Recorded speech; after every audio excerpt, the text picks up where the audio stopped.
Bueno, hoy vamos a hablar de vivienda. Pues pusimos Pemex para la próxima semana. Hoy es vivienda. Vamos a felicitar a una estudiante. Me pasaron esto hace un ratito. Valeria Palacios Cruz. Vamos a felicitar a Valeria Palacios Cruz, que ganó la Medalla Mundial de Educación que organiza la Fundación HP. Es egresada del CONALEP y del Tecnológico Nacional de México, dos instituciones públicas del país. Ella ganó un concurso en inteligencia artificial, robótica, desarrollo de drones para mejorar el ambiente y todo alrededor de su comunidad en Veracruz.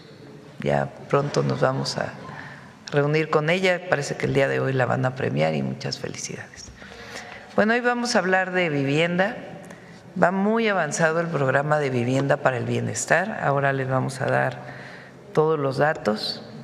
Recuerden que el objetivo es que 1 millón, yo puse de objetivo 1.250.000, Edna pone de objetivo 1.500.000 familias. El objetivo es que 1.250.000 familias, al menos, que ganan entre 1 y 2 salarios mínimos, tengan una vivienda propia. Ese es el objetivo. Son familias que, si no hay un programa de vivienda especial para ellos y para ellas, no tendrían acceso a la vivienda, porque la vivienda, pues en México no es muy accesible.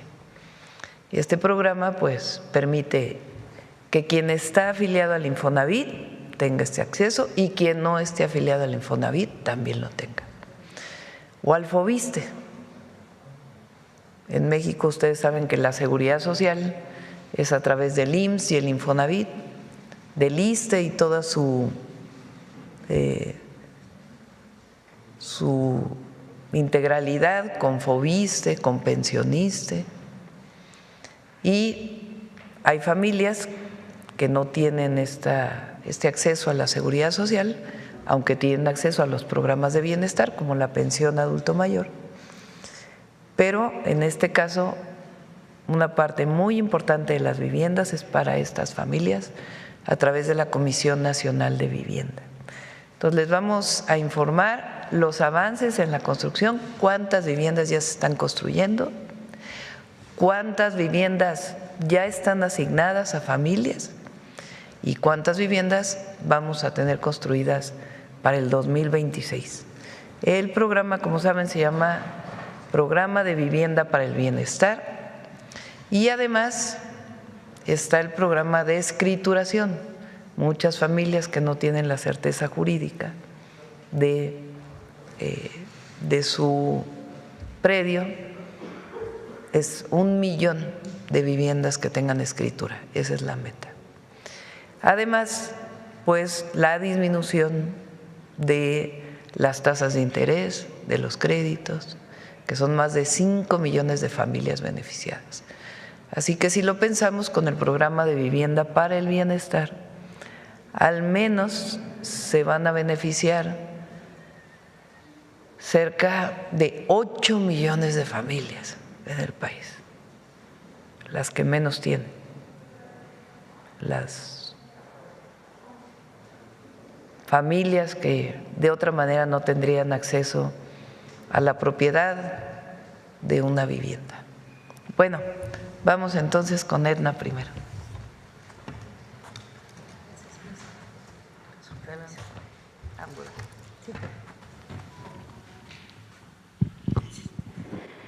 Con su permiso, Presidenta, efectivamente, pues con las buenas noticias del importante avance que tiene el programa de vivienda para el bienestar. Adelante, por favor.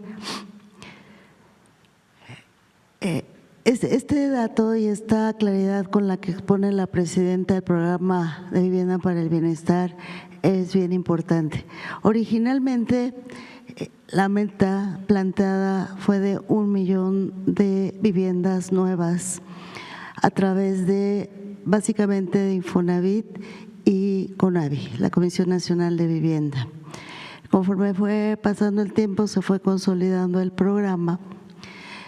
Hoy el gran reto sería 1.800.000, como dice la presidenta, pero al menos de ese 1.800.000 sería la conclusión de 1.250.000. ¿Cómo se distribuye esa meta? Básicamente se incrementa de manera sustancial Infonavit con 1.200.000, que tiene toda esta capacidad, 500.000 a través de la Comisión Nacional de Vivienda, y ya se suma 100.000 viviendas a partir de Foviste. Entonces esa es la propuesta. Estamos haciendo todo el esfuerzo por llegar al 1.800.000 y estos datos también son bien importantes. En total, para este año ya se logró alcanzar el suscribir 393.686 viviendas a través de Infonavit y de CONAVI en todo el país. Quiere decir que se superó la meta. Si ustedes recuerdan, en la conferencia pasada ya estábamos alcanzando las 390.000, ahora superamos un poquito más. Esto representa entonces que se beneficiarán a 1.4 millones de personas en 478 proyectos en 31 entidades del país.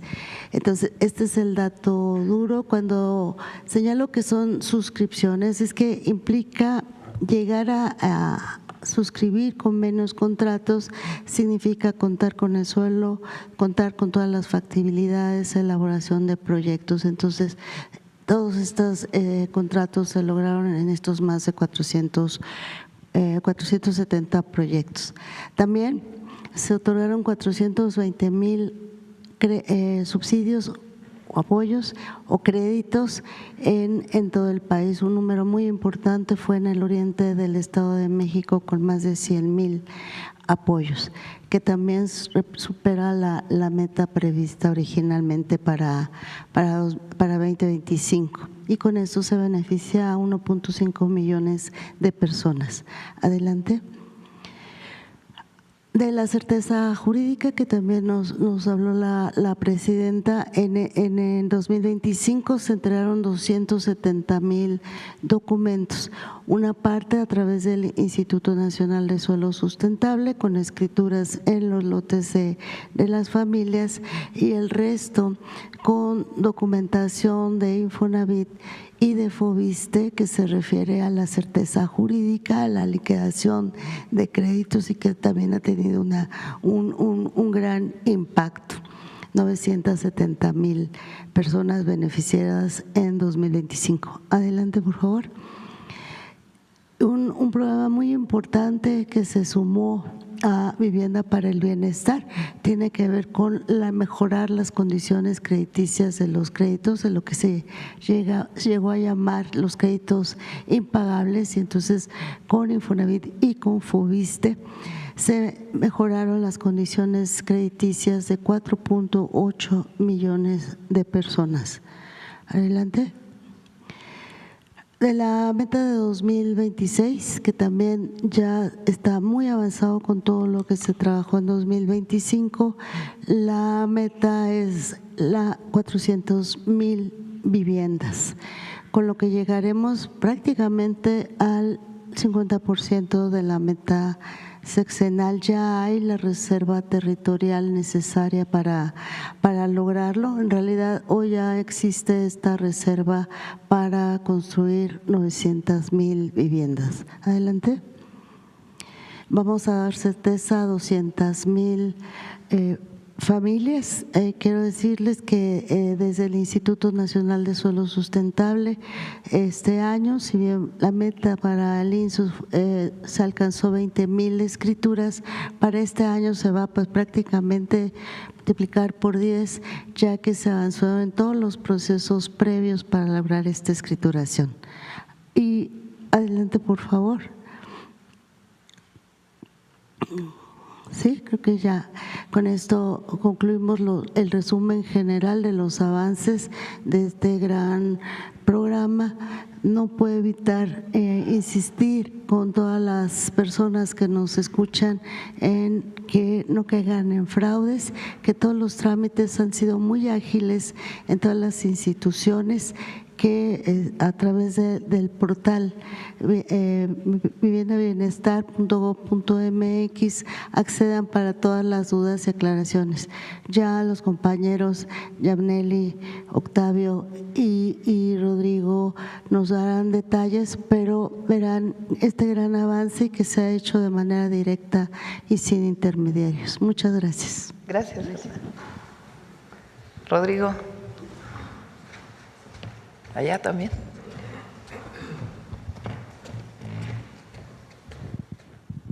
Con su permiso, Presidenta, buenos días a todas y a todas. Vamos a dar cuenta de cómo vamos en la CONAVI. La que sigue, por favor. Bueno, el programa seccional son 500,000 viviendas nuevas en unidades habitacionales y 300,000 mejoramientos. El programa de este año era arrancar las 86,000 viviendas nuevas y los 100,000 mejoramientos. Recordar que estamos construyendo viviendas de 60 metros cuadrados para las familias y un prototipo especial para jóvenes, una vivienda renta para jóvenes. Ya entregamos los 100,000 mejoramientos en la zona oriente del Estado de México para ampliar, mejorar la vivienda de los que recibieron este apoyo. La que sigue, por favor. Una cosa muy importante es el apoyo de los municipios, de los gobiernos estatales y de la Federación para el tema del suelo. La CONAVI está trabajando con suelo donado por esos tres órdenes de gobierno. Tenemos 381 predios que suman 1,741 hectáreas para hacer 204,734 viviendas. Y ahí ponemos en este cuadrito cómo está distribuido los predios, las hectáreas y las viviendas para cada uno de los estados de la República. La que sigue, por favor. Para este 2025 que terminó, estamos trabajando en 214 predios, en 971 viviendas y tenemos ya en ejercicio en obra 82,497 viviendas. Y también ahí ponemos un cuadrito donde está cada uno de los estados, cuántos predios, cuántas hectáreas y cuántas viviendas ya estamos construyendo de estas 82,497 viviendas. La que sigue, por favor. Este es como está desarrollándose el trabajo que termina el 2025, que tenemos contratados y en proceso de obra 133 predios que suman 49,339 viviendas. Cuando decimos están en obra, nos referimos que ya están pegando bloc, poniendo losas, ya están levantando los edificios. Y cuando hablamos de viviendas que están en trabajos preliminares, estamos hablando de acomodo de tierra, de las plataformas, de la armazón de las cimentaciones. Ahí tenemos 81 predios, 33,158 viviendas. Y traemos 13 predios que están desarrollándose los proyectos ejecutivos. En total suman las 86,000 viviendas que están en proceso. De esas 86,000 viviendas, el 20% son prototipos de vivienda para jóvenes de 40 metros a 45 metros cuadrados, 17,200 viviendas para jóvenes que estudian y jóvenes que trabajan. La que sigue, por favor. ¿Cómo va el avance? Aquí presento una serie de imágenes de cómo va el avance de la obra. Este es en Los Cabos, allá en Baja California Sur. Con ese arrancamos el programa de vivienda para el bienestar allá en Los Cabos. Prácticamente la unidad está ya levantada, terminada. Estamos construyendo 704 viviendas, que es para la reubicación de las familias que viven en la zona de riesgo en el río seco de allá de Los Cabos. La que sigue, por favor. En Cajeme, en Sonora, estamos construyendo 302. Son no solo 302, si vemos luego el cuadro, en Sonora tenemos 6,000 viviendas en proceso. Solo estamos mostrando algunas de las obras. La que sigue, por favor. En Tepic, Nayarit, estamos ahí, proyecto son de 304 viviendas. La que sigue, por favor. En Yurecuaro, ahí en Michoacán, son 448 viviendas. La que sigue, por favor.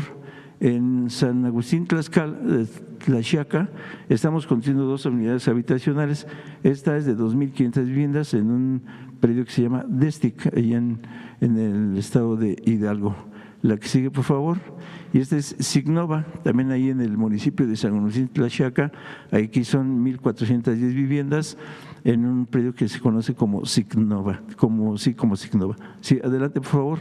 Aquí estamos en Querétaro, Ezequiel Montes, estamos construyendo 148 viviendas en este predio. La que sigue, por favor. Aquí estamos en Puebla, en el municipio de La Esperanza, 360 viviendas. La que sigue, por favor. Cuautla de Morelos, 512 viviendas. La que sigue, por favor. San José Chiapa, allá en Puebla, 1.160 viviendas. En Huimanguillo, Tabasco, 880 viviendas. La que sigue, por favor. En Tapachula, Chiapas, 1.424 viviendas. En Mérida, Yucatán, 50 viviendas prácticamente terminadas. En Tepacán, también allá en Yucatán, 100 viviendas. La que sigue, por favor. Y esos son los trabajos preliminares en Tamaulipas, Sinaloa, Durango, en Chihuahua. Esa es, digamos, una muestra de los avances de la obra de la CONAVI. La que sigue, por favor. ¿Y cómo construimos el padrón? Aquí es muy importante porque la instrucción de la presidenta para iniciar el proceso de vivienda es no tener intermediarios, que la relación del gobierno y los programas sea directamente con la gente. Entonces hicimos un diseño para que todo mundo que quiera ser parte del proyecto de vivienda pueda hacerlo, pueda participar. Realizamos en 3 etapas los registros. Se instalaron 181 módulos de registro en 30 estados de la República. Se registró un total de 223.204 personas.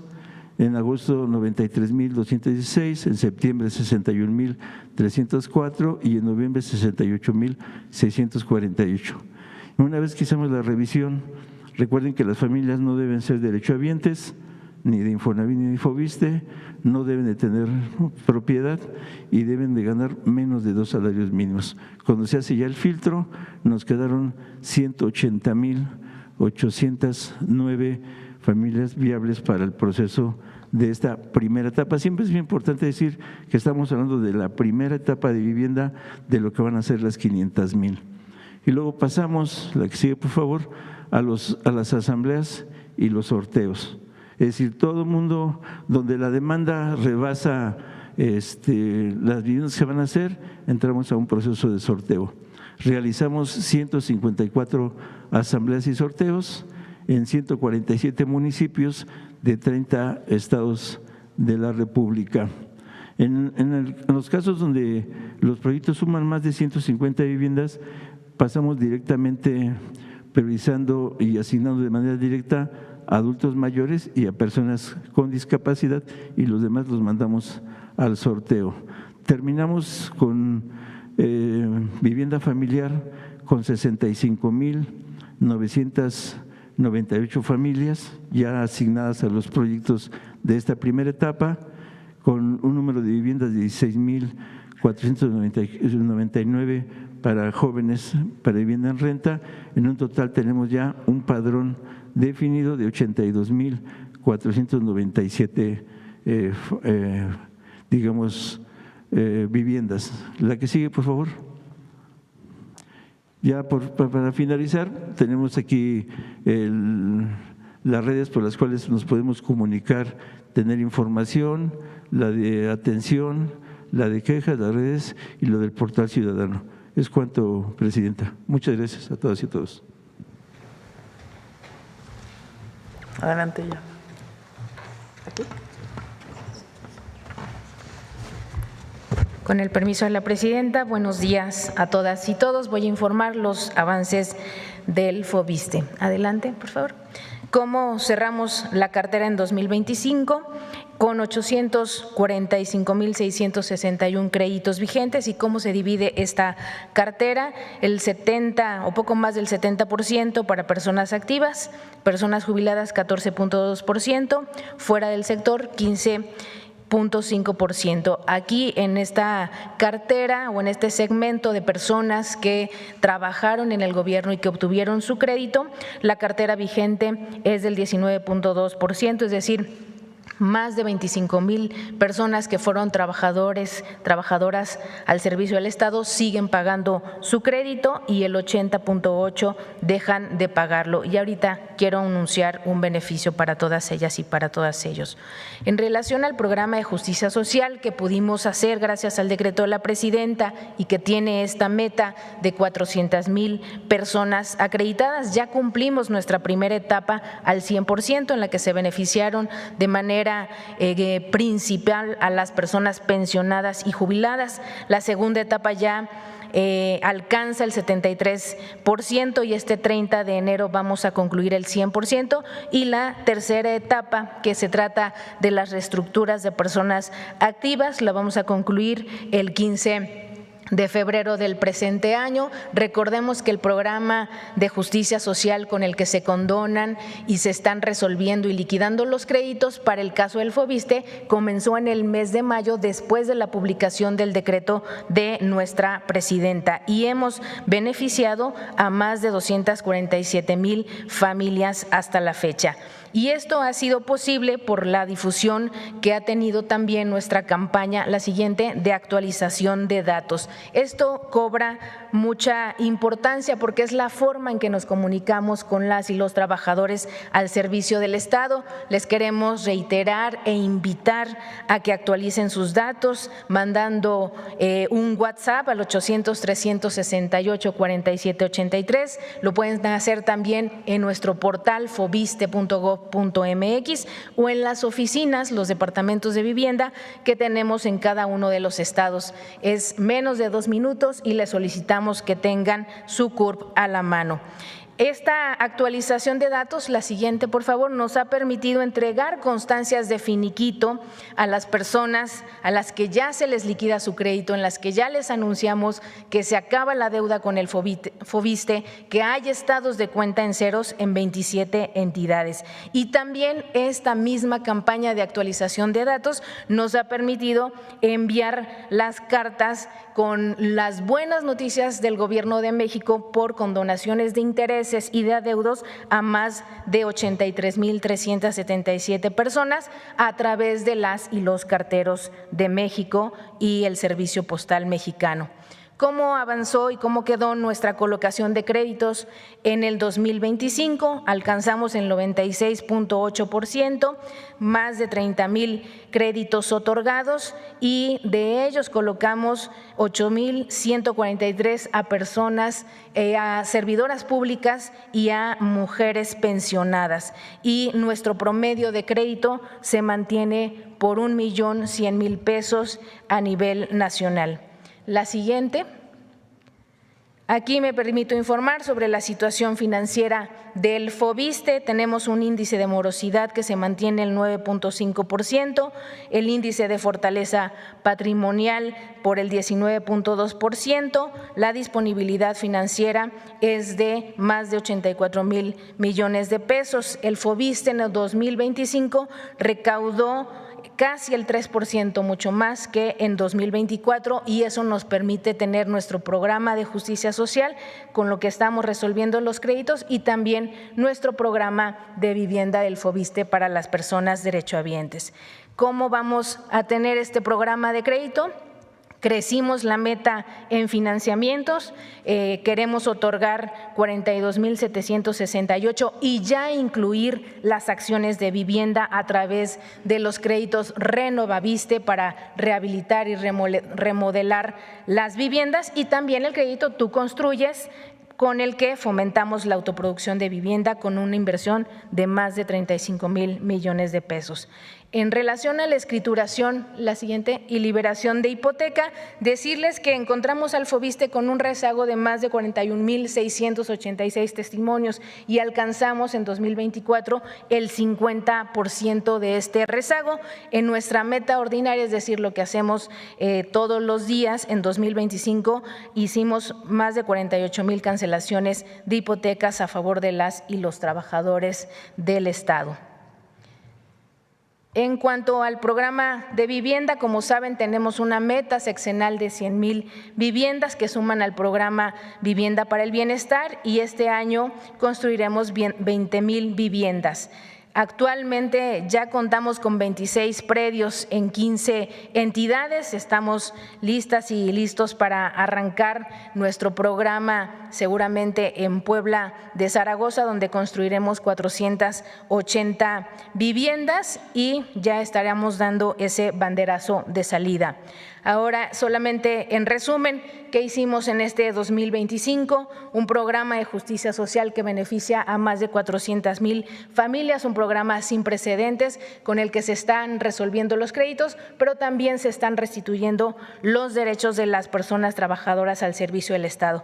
Una campaña de actualización de datos, nuevos programas de crédito como Foviste Mujeres, Tú Construyes y Renovaviste, y también acciones de territorio para acercarnos a las y los trabajadores al servicio del Estado, como Foviste en tu comunidad, donde llevamos los servicios del Foviste para que las personas no recorran más de 3 horas de camino a nuestros departamentos de vivienda. Foviste en tu oficina, lo mismo para que los trabajadores no salgan de sus espacios de trabajo, y el programa de vivienda. Muchísimas gracias a todas y todos.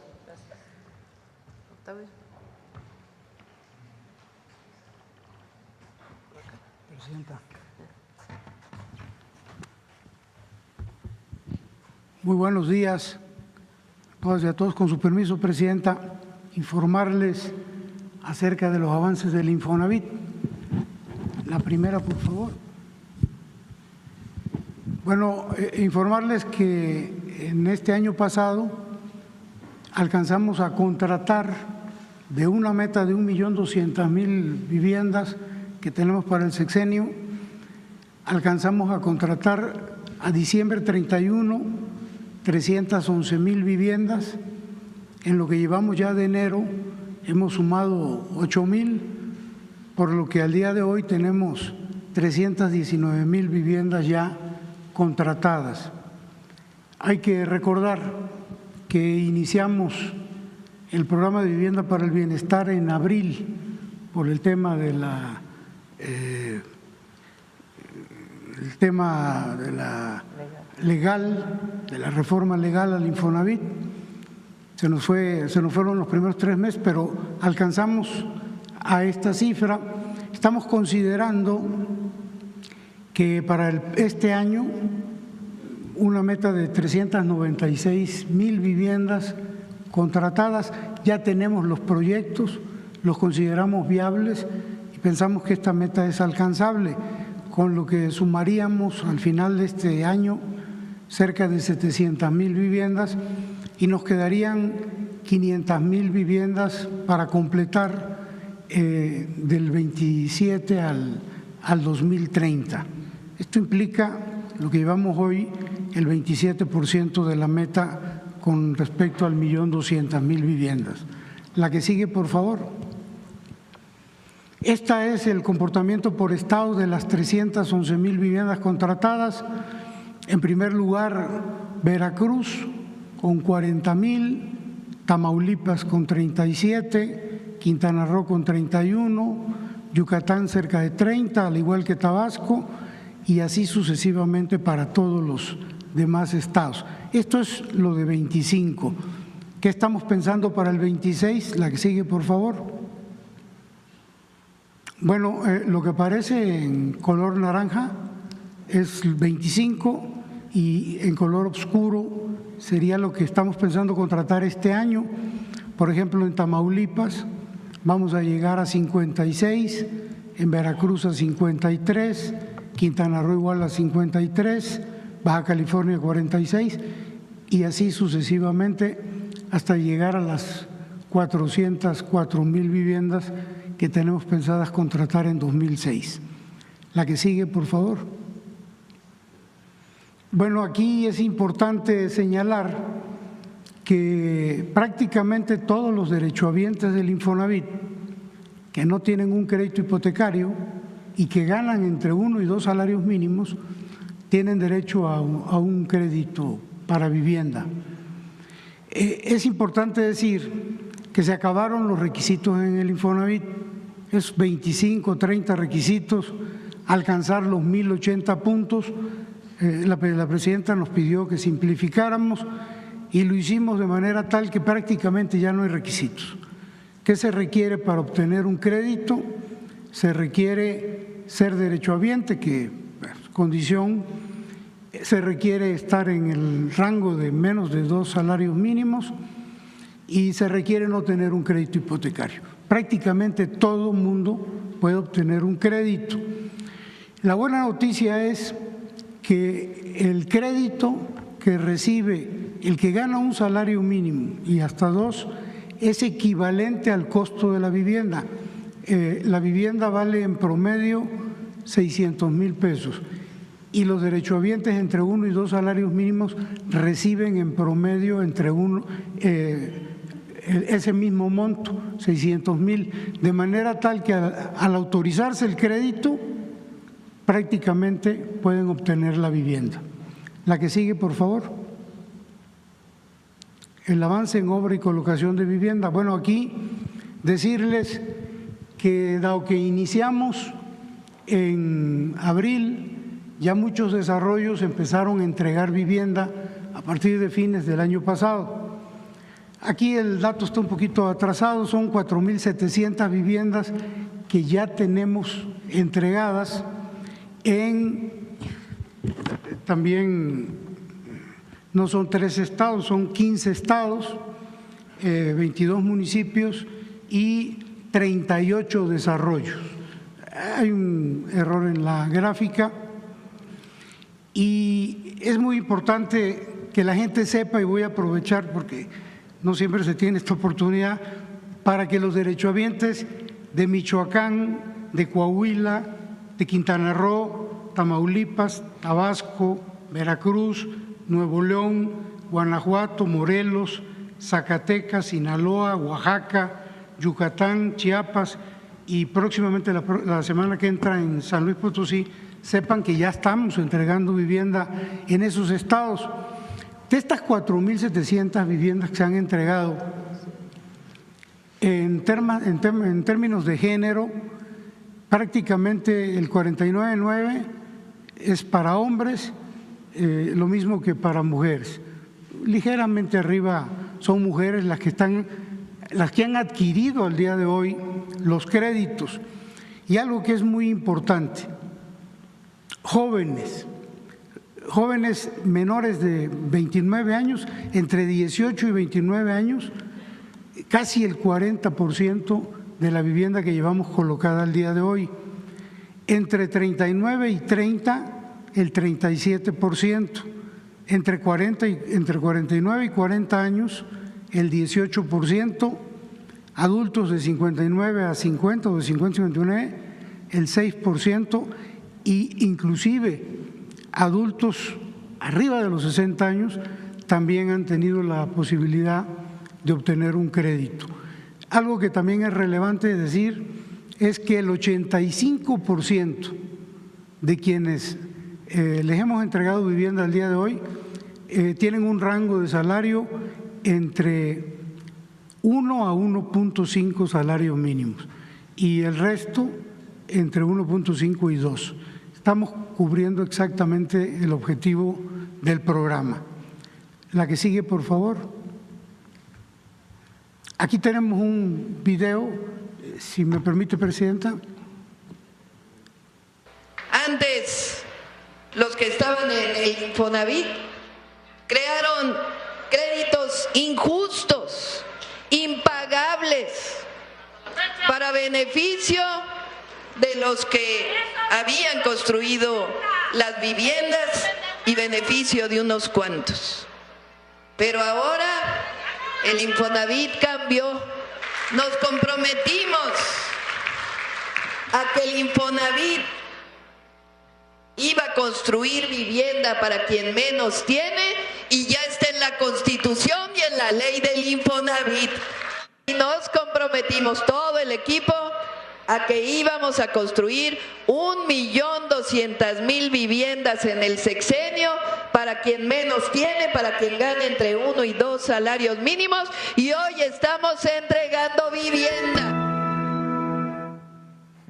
Este video que vimos no es un render, no son fotografías, es un desarrollo del Infonavit para vivienda para el bienestar. Está muy bonito, está en Playa del Carmen. Ahí la presidenta nos hizo el favor de iniciar la entrega de viviendas, son casi 1.000 viviendas, pero ese es el tipo de vivienda que se está construyendo. Vivienda tal y como nos pidió la presidenta, bien ubicada, con todos los servicios, 60 metros, sala, comedor, cocina, baño completo, 2 recámaras, cuarto de servicio. Se cumple perfectamente con las indicaciones que nos dio la presidenta. Son casas muy dignas y el precio es promedio 600,000. Lo que sigue, por favor. Bueno, hablarles de los créditos del Infonavit, en este caso Mejoravit, que es para mejora y ampliación de vivienda. Teníamos una meta en este año de 225,000 créditos, alcanzamos a llegar en diciembre a 290,000. La que sigue, por favor. Y esto que es muy importante, los créditos impagables. Cuando inició esta administración, le informamos a la presidenta que habían 4.856.000 créditos impagables. Esto es, aunque la gente pagara intereses y capital, se les cobraba un interés, el incremento del salario mínimo, y eso convirtió a todos estos créditos en impagables. Le informamos a la presidenta que traíamos cerca del 50% de cartera vencida y la presidenta nos dijo hay que resolver. Y nos comprometimos a resolver durante el año pasado, y nos da mucho gusto informarle, presidenta, que al 31 de diciembre del año pasado quedaron completamente reestructurados y saneados estos 4.850.000 créditos. Hay un micrositio en el Infonavit donde los derechohabientes que tienen este problema pueden consultar los beneficios que obtuvieron de esta reestructura. ¿Cómo ingresan al micrositio? Es muy sencillo. Ponen su nombre y su fecha de nacimiento y entran. Si no se acuerdan de su nombre y de su fecha de nacimiento, ponen el número de seguridad social y entran, o con su número de crédito, una de las tres, y se encuentran con lo siguiente. La que sigue, por favor. Bueno, antes de ponerles los ejemplos, ¿cómo quedaron saneados estos 4.856.000? 261,000 de estos, cuando se reestructuró, quedaron pagados, ya no deben nada. 1.147.000 tuvieron una reducción de saldo inmediata y 3.446.000 se les redujo la tasa, el saldo, o sea, tuvieron una quita en su saldo y tuvieron otro tipo de beneficios. O sea, todos quedaron en condiciones de poder pagar tranquilamente ya sus créditos. Veamos algunos ejemplos de cómo aparece en el micrositio estos beneficios. Bueno, yo estoy jugando aquí, ¿o qué? Bueno, la que sigue, por favor, es lo mismo. Así aparece, por ejemplo, el Sarminia, con su crédito fulano, ha sido liquidado gracias al programa. El Sarminia debía 2.549.000 pesos, después de muchos años y después de haber pagado muchísimo dinero. ¿Qué pasa? Que ya no debe nada, ya se le entrega su casa, sin ningún adeudo. La que sigue. En el caso de Janet, debía 1.122.000 pesos y hubo una reducción de saldo de 463.000. Perdón, de 1.122.000 quedaron 463.000 pesos, más de 800.000 pesos de reducción y una disminución del 8.2% de intereses al 4%. Ella ya no va a tener ningún problema para liquidar su crédito. La que sigue, por favor. Larisa Yolitzin debía 1.715.000 pesos, ya solo debe 489.000 pesos, tenía una tasa de interés del 12%, ahora nada más se le cobra el 3.5% y antes su plazo para pagar todo esto, que no lo iba a poder pagar nunca, eran 305 meses, ahora tan solo son 87 meses. La que sigue, por favor. Y Joali Vianet, ella debía 2.200.000, ya solo debe 600.000, su mensualidad queda igual, su tasa ya está reducida al 4% y hay una reducción de casi 4 veces, poco más de 3 veces del saldo que marcaba. La que sigue, por favor.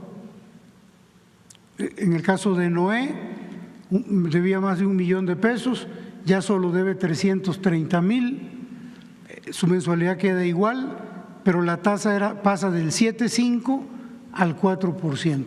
Tampoco ya va a tener ningún problema para pagar. La que sigue, por favor. La situación financiera del Infonavit, muy rápido. Cuando llegamos en el fondo de vivienda, habían 146.000 pesos.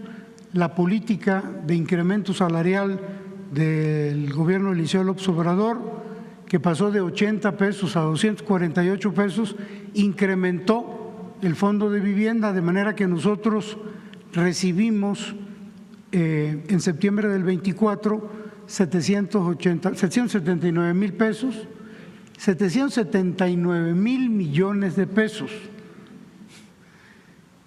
Hoy tenemos 892.000 millones de pesos en el fondo de vivienda y estos son los montos. La que sigue.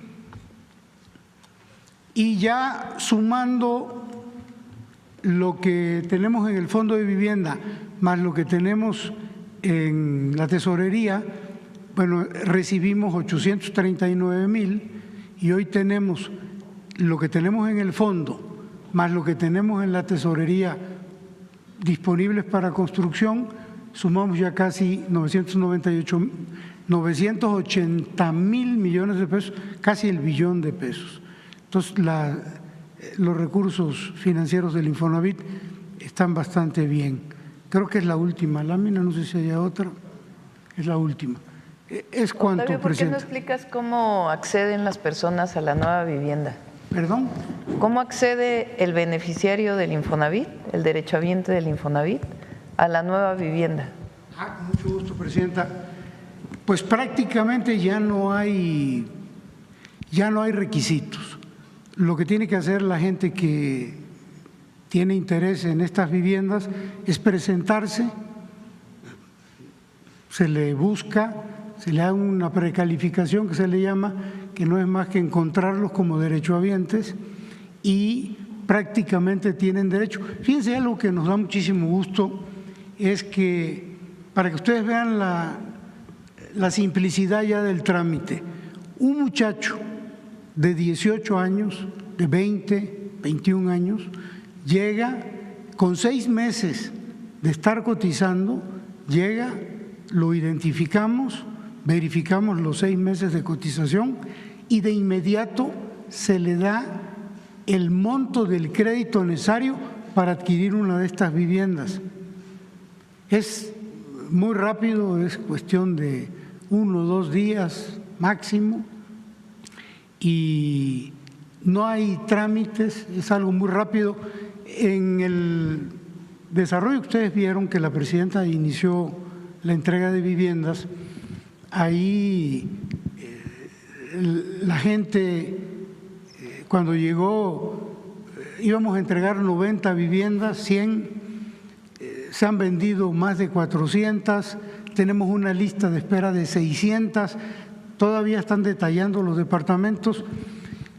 Les estamos entregando la vivienda aclarándoles que no están terminadas, pero la gente dice, yo ya quiero, a mí apártenmela. Y lo que estamos haciendo es recibiendo el pago, pero todo el dinero que pagan antes de que les entreguemos la vivienda se lo mandamos a capital, sin intereses, y eso los beneficia porque les va bajando su saldo. Entonces es muy sencillo, lo único que necesitan es ir al Infonavit y identificarse como derechohabientes, se les busca y prácticamente todos tienen derecho. Hay gente que por la edad ya se les dificulta, pero normalmente los que tienen muchos años tienen algún ahorro en su fondo de vivienda y con ese fondo les complementamos el crédito y también les estamos otorgando la vivienda. Entonces, una invitación a todos los derechohabientes que necesiten vivienda a que se acerquen a las oficinas del Infonavit, a los puntos de venta de estos estados y que tramiten su crédito. No van a tener ningún problema, Presidenta. Quien no gana 2 salarios, ya estoy preguntándole ya, estoy de reportera. Quien no gana menos de 2 salarios mínimos, ¿sigue teniendo acceso a crédito en el Infonavit? Quien no gana menos de 2. O sea, quien gana 3 salarios mínimos, 4, 5, 6, sigue teniendo acceso a un crédito del Infonavit. Todos tienen acceso a un crédito Infonavit. El tema es que para el programa de vivienda para el bienestar, estas viviendas sí se circunscriben a 1 o 2 salarios mínimos. Pero quien gana más de 2 sigue teniendo acceso a su crédito del Infonavit. Y de hecho seguimos entregando créditos a todos aquellos derechohabientes del Infonavit. O sea, el Infonavit entrega financiamiento para muchas más viviendas que el 1.200.000, pero estas están destinadas, de acuerdo con el programa de la Presidenta, para los que menos ganan, a 1 y 2, pero todo el mundo tiene derecho a un crédito. También. Ya les pusimos una mesa el año pasado. Sí. Bueno, hay que ponerles otra mesa. Hay que poner otra mesa. Otra mesa. Sí, ahora. ¿Sí te gustaron las casitas, verdad? Edna, ¿por qué no les dices la página de Vivienda para el Bienestar para que la conozcan? El portal de Vivienda para el Bienestar. Sí, hay muchas dudas. Me gusta la reacción de ustedes porque hemos visto distintas posibilidades para periodistas, para policías, que es otro universo importante que no tiene seguridad social. En el caso de Infonavit se pueden autoadscribir, entonces la invitación es que con una cuota también ustedes tengan acceso a Infonavit. Y también en Foviste es más sencillo porque es muy acotada la población de beneficiarios. Es bien importante, está el portal viviendabienestar.gov.mx. Este portal los manda les da las características generales del programa de vivienda para el bienestar y ya lleva a cada una de las instituciones, Infonavit, Foviste, Conavi, incluso está también la posibilidad de Sociedad Hipotecaria Federal, que no se inscribe al programa de vivienda para el bienestar por estar dirigido a sectores de mayores ingresos, pero también hay esa posibilidad con Sociedad Hipotecaria Federal para personas no derechohabientes con un salario un poco mayor. Entonces sí los invitamos a que visiten la página y nos daría mucho gusto que todos los periodistas y compañeros de los medios tengan acceso. Muchas gracias. Gracias. Bueno, pues esta es la información. Como ven, va muy avanzado. Son más de 400,000, vamos a poner 400,000 viviendas que ya están en construcción y algunas de ellas ya se está entregando la vivienda. Y el objetivo es que este año sean otras 400,000. La meta vamos a poner la meta de Edna que dijo, 1.8 millones de viviendas. Y además los créditos de mejoramiento de vivienda. Y además 5 millones de personas que se vieron beneficiadas con la reducción sustantiva de sus créditos. Y además los créditos que normalmente da el Infonavit y el Foviste y Sociedad Hipotecaria. Entonces es un programa de vivienda muy, muy ambicioso y tiene como esencia una máxima, que es el acceso a la vivienda es un derecho del pueblo de México. Nuestro sueño, y por lo que hemos luchado toda la vida, y desde aquí, desde la presidencia, lo estamos haciendo, es que todo mexicano y mexicana tenga acceso a la educación, desde la inicial hasta la universidad, si así lo desea. Obviamente, la obligatoria pues es secundaria, preparatoria, y si desean estudiar en la universidad, que lo pueda hacer de manera gratuita, que tenga acceso a la salud. No importa si tienes derecho a biencia o no, al IMSS o al ISSSTE, que tengas acceso a los mejores servicios de salud y que tengas acceso a la vivienda y que tengas acceso a un salario digno, justo. Si las familias mexicanas tienen acceso a un salario justo o son comerciantes o son emprendedores, que tengan la posibilidad de hacerlo y que tengan acceso a los derechos que todo mexicano y mexicana debe tener para tener bienestar.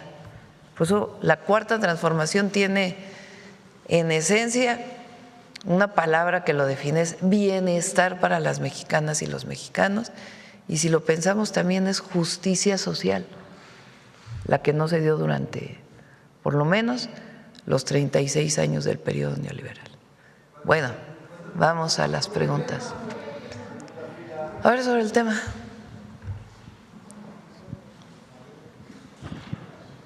Buenos días, Eduardo Esquivel Ancona, Domo de Cristal. Buenos días a todo el presidio. Buenos días, presidenta.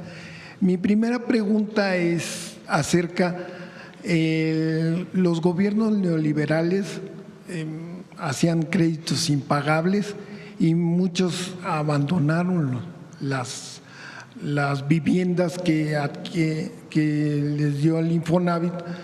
Se calcula que son 843,000 viviendas. ¿Qué se van a hacer con esas viviendas? ¿Pueden ser rehabilitadas? Hay algunas que tengo entendido que no se puede porque o están muy lejos, no hay la infraestructura, pero hay otras que sí se podrían aprovechar. ¿Hay algún crédito del Infonavit para que la gente pueda acceder a estas casas, y si ya se tiene un censo de cuáles sí se pueden, ¿no? Ya se terminó el censo, ¿no? O todavía falta un poco. Nuestros compañeros de bienestar han tenido muchísimo trabajo, pero ya se va a terminar el censo para poder saber cuántas viviendas están en condición de abandono, cuántas viviendas están ocupadas por quien adquirió el crédito, pero sencillamente no han podido pagar el crédito. ¿Y cuántas viviendas están ocupadas por otras personas que no son realmente quienes adquirieron el crédito? Una vez que tengamos el censo, podemos hacer un programa integral, un programa en donde aquellos que siguen viviendo en esa vivienda pero no han podido pagar su crédito, pues que nos acerquemos a ellos para ver de qué manera lo pueden hacer. Quienes llegaron a esa vivienda sin que sean los derechohabientes del crédito, pues hay que hacer todo un procedimiento para saber si pueden adquirir esa vivienda una vez que resolvamos el problema del crédito y todos los asuntos jurídicos. Y las viviendas abandonadas, muchas de ellas que no tienen servicios, que son de 15 metros cuadrados incluso, que en realidad fueron un negocio, no fueron una vivienda en sí, pues esas tendremos que darles otra orientación. Entonces, terminamos el censo y a partir de ahí, pues ya podemos informarles qué vamos a hacer con estas viviendas. En algunos municipios son muchas, se dio suelo, se construyó sin ni siquiera tener beneficiarios, o se construyeron muy lejos de los centros de trabajo y sencillamente se abandonaron. Entonces tenemos que terminar el censo para poder dar la alternativa.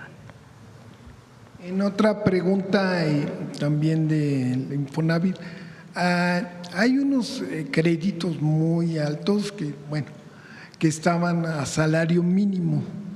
Estos, tengo entendido que hay un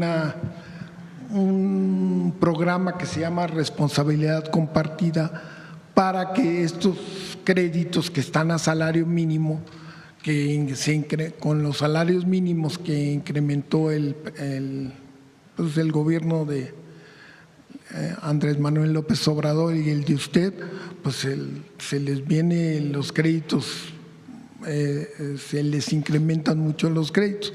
Este programa, todavía hay muchos créditos a salario mínimo del Infonavit, o ya son menos, y si los nuevos créditos ya no son a salarios mínimos. Octavio.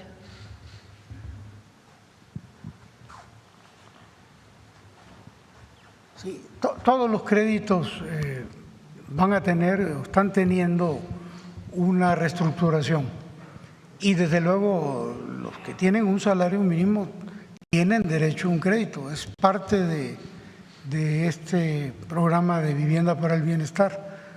Entonces no sé exactamente el caso concreto que tú señalas, pero lo podemos revisar o pedirle a la persona que tiene ese problema que se meta al micrositio de Infonavit y a lo mejor ya aparece ahí su solución. Para que ya no sea salario mínimo su crédito. Es que es el crédito que se incrementa si el salario mínimo se incrementa. Son exactamente a los que me refiero. O sea, ¿qué pasaba antes? Antes ni los bancos, ni los más usureros de la historia del mundo, del universo. Aquí en el Infonavit se cobraban los intereses y se cobraba el capital, como debe ser y como cobran en todos los bancos. Algunos cobran más caros los intereses, esa es la diferencia. Pero en el Infonavit no solo se cobraba el capital y los intereses, sino que se le adicionaba el incremento al salario mínimo, que es lo que tú te refieres. Esos son los créditos impagables, esos son los 4.856.000 que ya se reestructuraron y que ya quedaron en condiciones de pagar. Exactamente a eso nos estamos refiriendo. Son 4.8 millones.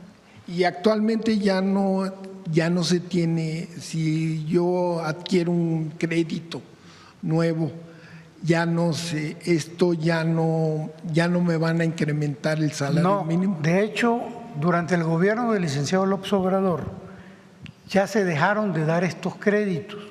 Fueron como 1.600.000 créditos que se dieron en esa administración, pero ya sin el incremento del salario mínimo. Cuando uno ve el comportamiento, ¿podemos poner una lámina, Presidenta?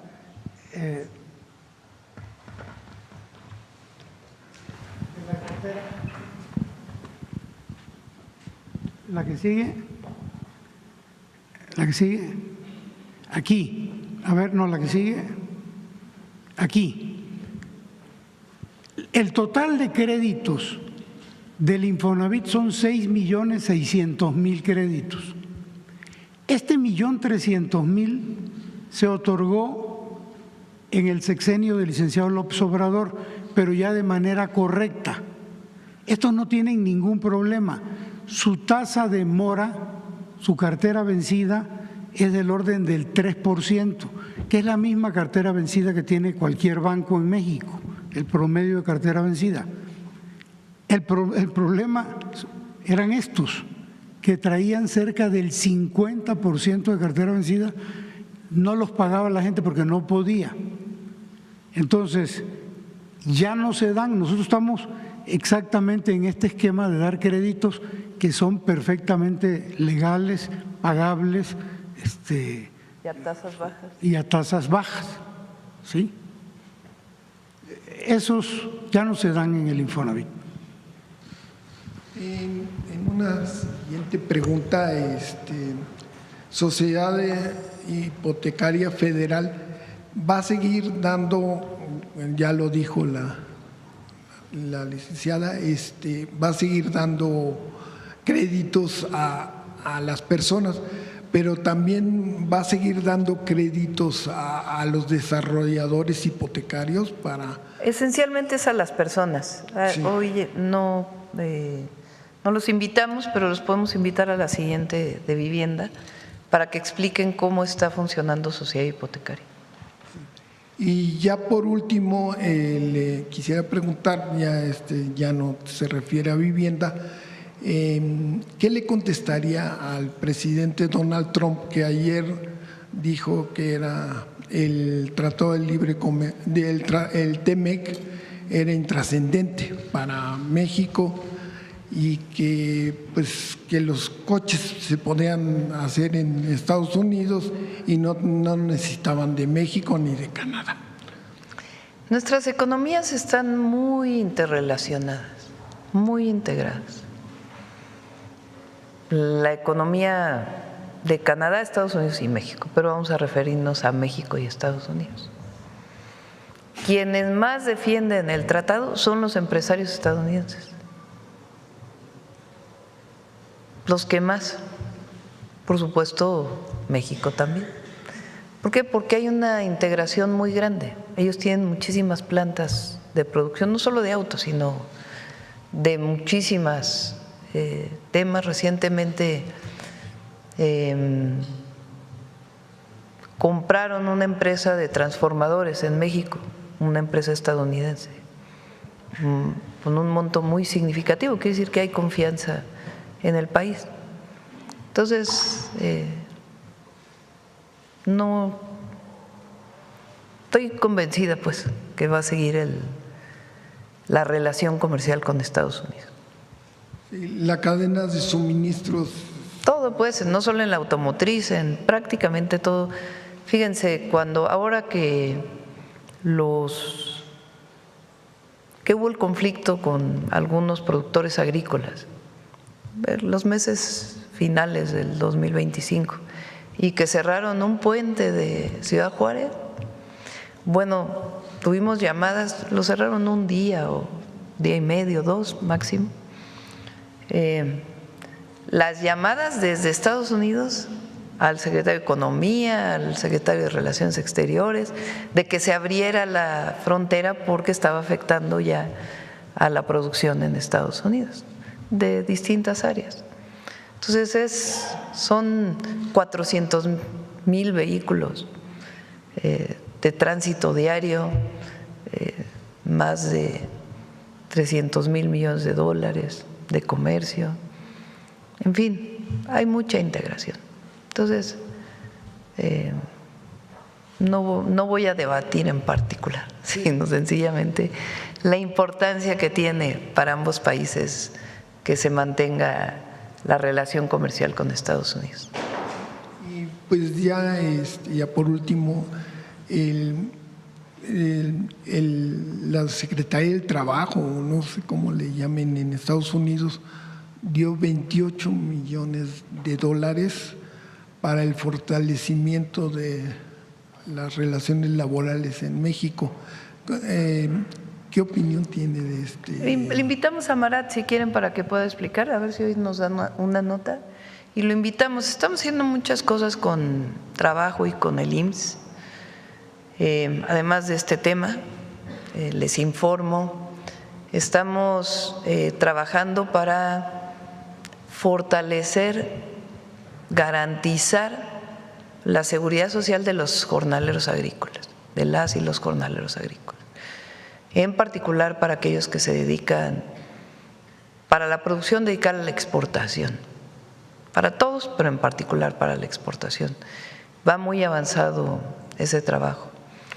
Y estamos trabajando en otras acciones, además de las 40 horas, para mejorar las condiciones laborales de las y los trabajadores de México. Muchas gracias.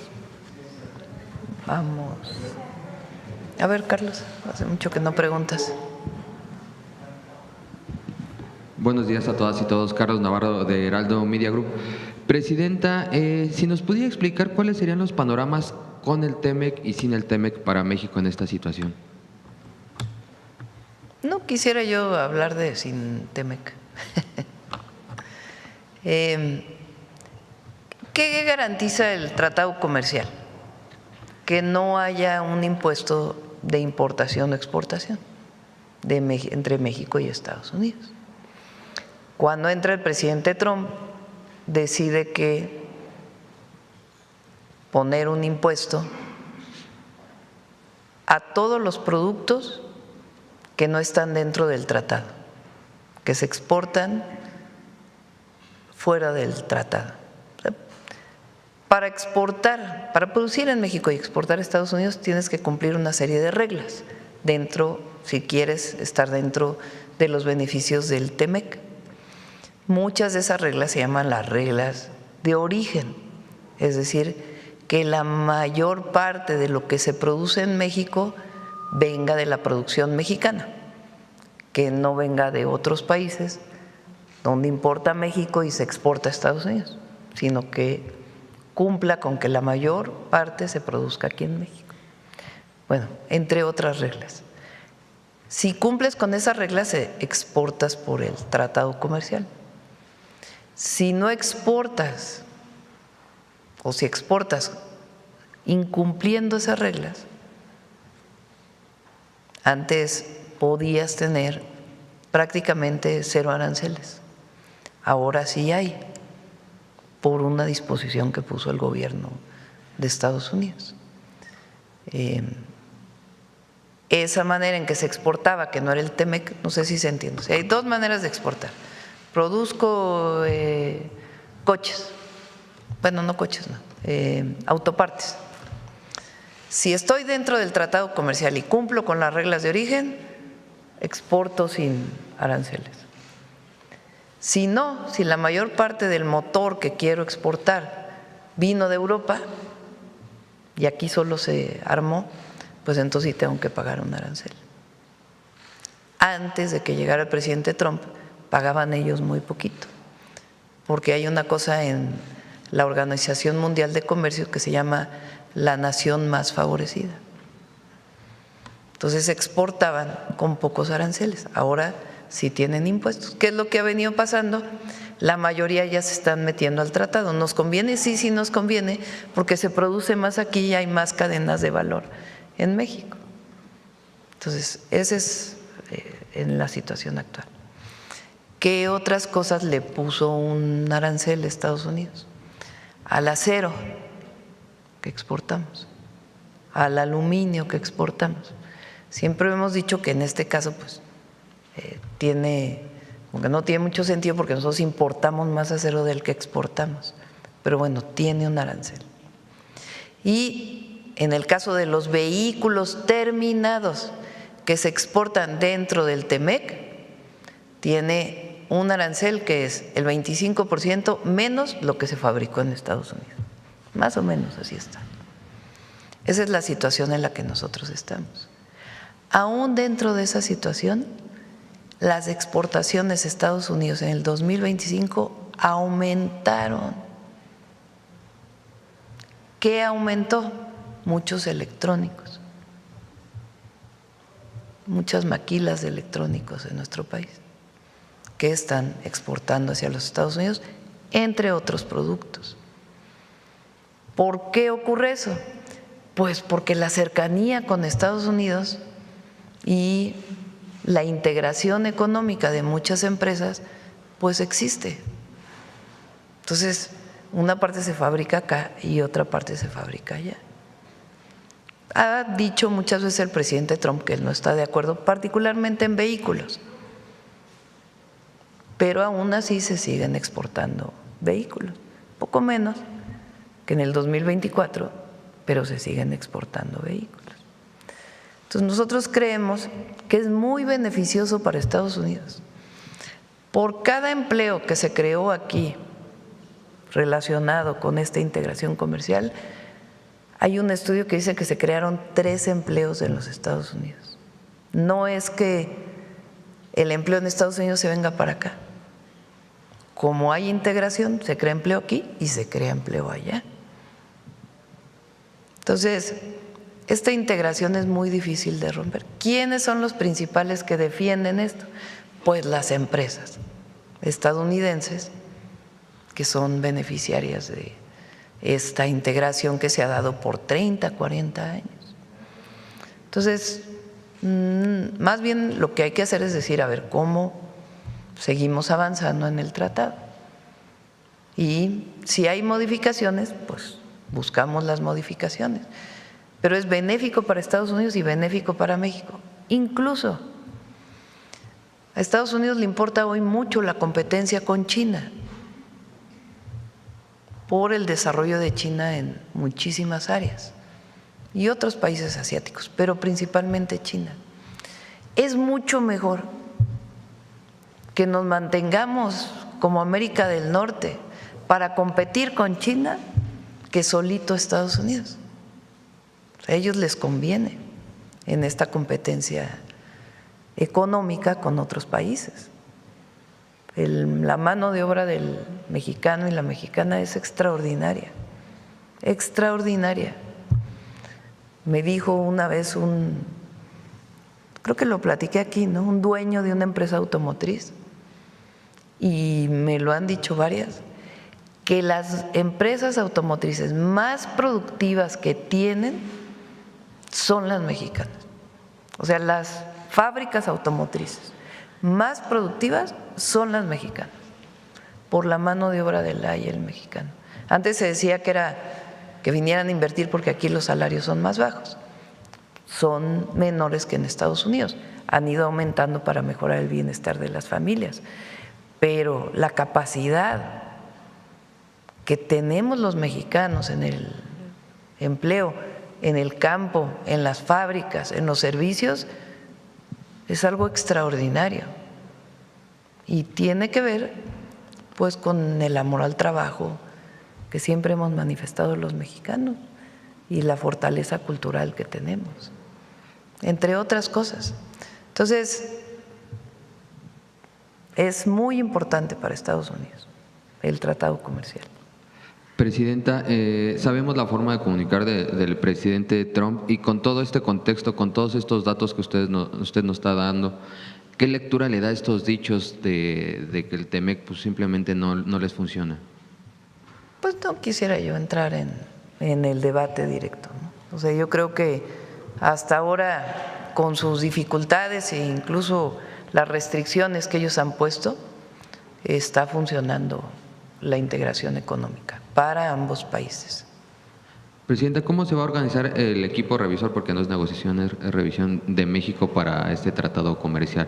Bueno, hay un equipo que coordina el secretario Marcelo Ebrard, en el que también participa Relaciones Exteriores, que pues está encabezando los trabajos en Estados Unidos. Hay muchísima comunicación, muchísima. Recientemente también estuvo el secretario de Hacienda, reciente, pues ayer, hace 2 días, en Washington por una reunión del G7 que coordinó el secretario del Tesoro de los Estados Unidos. Hay mucha comunicación. Presidenta, ¿qué pasa en el mundo con esta hambre por el poder, por los recursos naturales, por los recursos económicos, que nos está llevando a un escenario donde pareciera que la humanidad pues no es la prioridad, esta hambre del poder? ¿Qué pasa en el mundo, Presidenta, con esta situación? Vemos las situaciones en América, en Europa, en Asia. ¿Qué pasa en el mundo, Presidenta? Me parece que México lo que tiene que hacer es, como lo dice nuestra política exterior, nuestra Constitución, es seguir pugnando por la paz y la soberanía de las naciones. Lo dice no solo nuestra Constitución, sino la Carta de Fundación de las Naciones Unidas. Y eso tiene que ser la guía.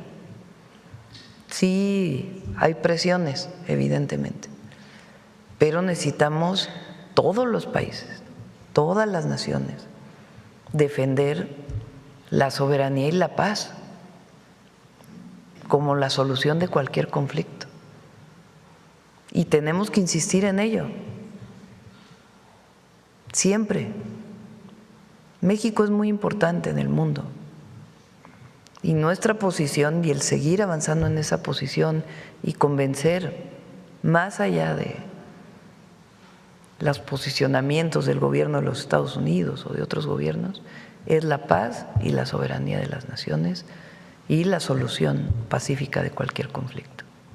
Y por último, preguntarle, ayer se dio un golpe importante a esta organización delictiva de origen sudamericano aquí en México. ¿Qué reportes le dieron en el gabinete de seguridad? Porque agobiaba mucho en temas tanto de extorsión como de trata, Presidenta.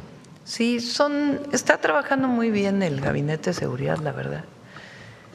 Ahora con mucho más coordinación con la Fiscalía General de la República. Hay muchísimas órdenes de aprehensión que existían, que se están cumplimentando, se les llama, y haciendo más investigación e inteligencia. Y se van a seguir dando resultados. Como lo hemos dicho, en seguridad es la atención a las causas y avanzar en la cero impunidad. Muchas gracias, buen día a todas y todos. Vamos para acá, ¿quién más? A ver, el compañero en Sonora, que hace mucho que no pregunta. ¿Es su cumpleaños?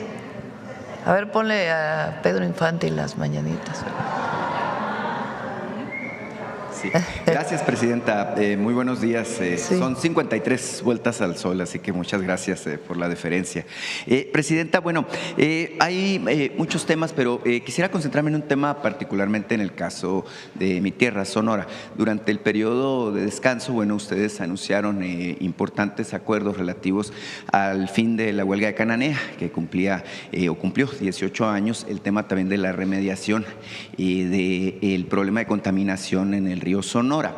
Ahora, ha habido un debate reiterado justamente en Sonora sobre el tema del agua, que es un tema importante. Su gobierno había venido anunciando un plan hídrico justamente para atender la situación, válgame pues, de falta de agua para la capital, Hermosillo, justamente ateniéndose a los recursos hídricos que hay en la cuenca del río Sonora.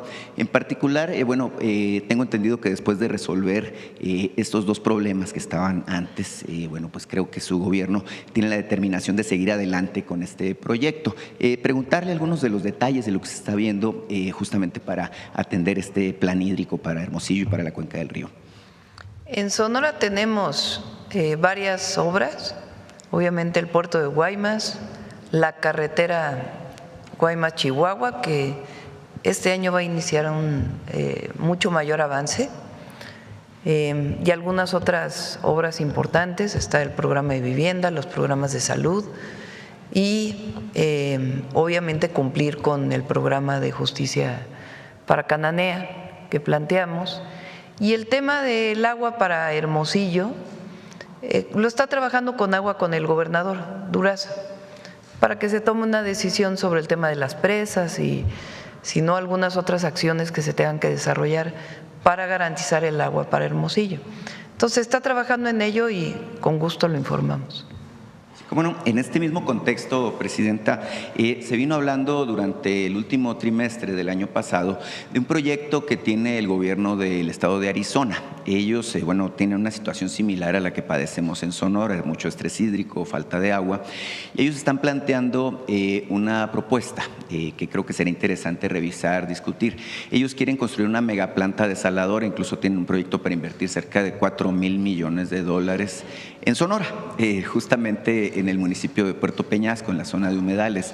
Ellos lo que proponen es, sí, resolver el problema de abasto de agua para dos ciudades importantísimas de Arizona, que son Phoenix, la capital, y Tucson, una de las ciudades importantes del sur de Arizona. Y lo que proponen es construir esta infraestructura, construir evidentemente una serie de acueductos y, ofrecen a cambio agua para resolver el tema del estrés hídrico que padece Hermosillo en particular. Quisiera yo preguntarle, porque se ha generado ya un debate regional al respecto de este asunto, ¿qué le parece esta idea? Las desaladoras se retrasó un poco la licitación, pero ya se licita la desaladora de Rosarito, en el caso de Baja California. Ahí ya está el proyecto ejecutivo, está atendido el tema ambiental. ¿Qué problema tienen las desaladoras en general? ¿Qué haces con la sal? Bueno, tiene su costo desalar agua, pero las tecnologías existen, es decir, tomar agua del mar, quitarle la sal y hacerla potable. Esa es una planta desaladora. Tiene sus características, usa mucha energía, entonces normalmente se utiliza energía solar para poder alimentar estas plantas y sus características de mantenimiento y operación que hay que garantizarlas. Entonces ese es un problema. Pero bueno, tú le quitas la sal al agua y el problema es ¿qué haces con la sal? Ese es el principal problema de las desaladoras. Entonces tendría que resolverse qué se hace con la sal. Muchas veces se regresa al mar con estudios y se disuelve nuevamente y no pasa nada, es decir, hay suficiente capacidad del océano para absorber esa sal y que no tenga efectos en la biodiversidad del mar. Particularmente en el Golfo de California es muy sensible y hay una biodiversidad enorme. Entonces habría que resolver qué se hace con la sal. En el caso de esta propuesta, la sal puede procesarse y puede también venderse, tiene distintos usos, no solamente el alimenticio. Pero el asunto de regresar la sal al Golfo de California podría tener sus problemas. Entonces hay que estudiar la parte ambiental para poder aprobar una desaladora en el Golfo de California. Sí, en este caso, bueno, se trata de un proyecto de gran envergadura y bueno, al final de cuentas usted sabe que la zona del Alto Golfo pues es una zona sujeta a protección ambiental. Evidentemente, bueno, se trata de recursos extraordinarios que está dispuesto a aportar el estado de Arizona.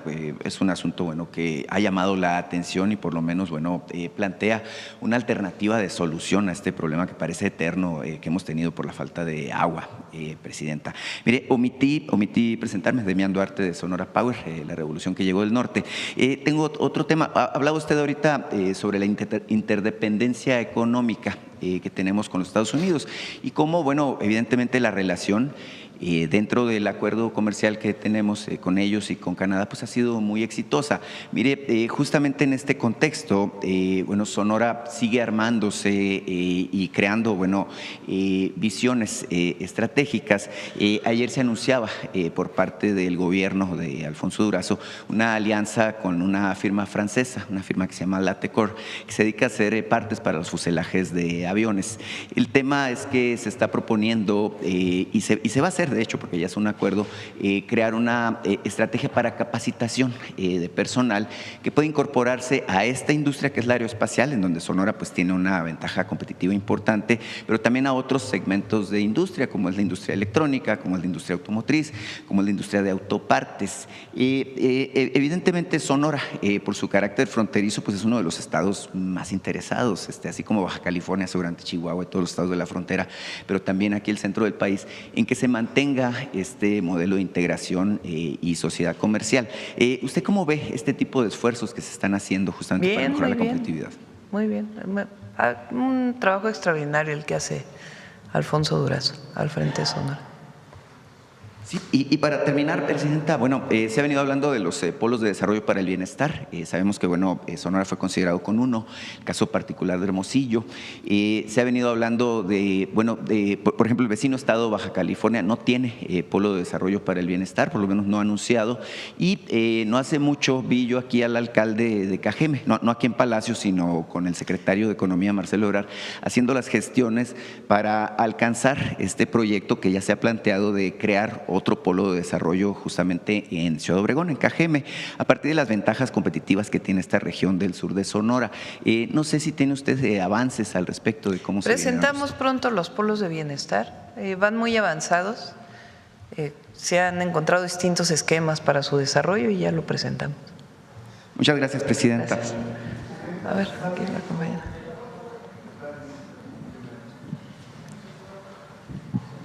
Muchas gracias, Presidenta. Buenos días. Yaret Arcinega, de Revista Fortuna.